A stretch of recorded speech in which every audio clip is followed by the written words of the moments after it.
What's up everybody, this is Missy from Lansing Hoops, and today I'm going to show you how to do a step through. And it looks just like this. So the fun thing about this step through is that it's a great way to get it from one side of your body to the other side of your body in sort of a fancy, fun little way. It doesn't take a lot of effort, so it's also a good way to pause in the middle of your dance if you start to get tired. So what we're going to do is put our hoop in our dominant hand. Now it doesn't really matter which hand you start with because you'll end up switching. You'll start to bring the hoop toward your center line. And right now your thumb is on the top of your hoop and your knuckles could be facing towards the wall or towards the floor. Your thumb is on top. You bring the hoop towards your center line. As it reaches your body, it will start to hit your leg. The leg that it will hit is the leg that you lift. As the hoop comes into contact with your body, you will lift your leg and step through.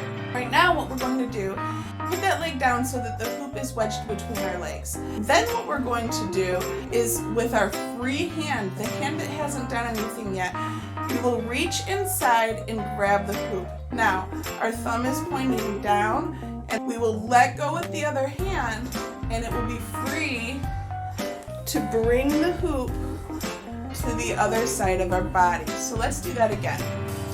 Starting with our dominant hand, we bring the hoop towards our center line and step through. The hoop will come up and we'll bring it over our head and we'll grab with the free hand, step down. Now we let go with the original hand and continue stepping through. So when we come back and we bring it the other way, it will look just like this.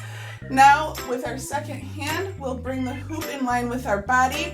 As it begins to come in contact with our leg, we step up, bring the hoop over our head, step down and grab with our free hand, continue bringing the hoop off the body. And now you're in the position to do any number of tricks, from a weave, hand hooping, or you could even do a roll. One more time, we'll put it all together. Here is how you do just a basic hula hoop step through. Step over the head, pass the hoop into our free hand, and step out. Bringing it in line with our body, step inside, over our head, switch hands, and step out. And that's how you do the step through. If you have any questions, hit me up in the comments below, and make sure you subscribe to Lansing Hoops today. If you'd like tips and tricks just like this delivered straight to your inbox, sign up for my newsletter at lansinghoops.com.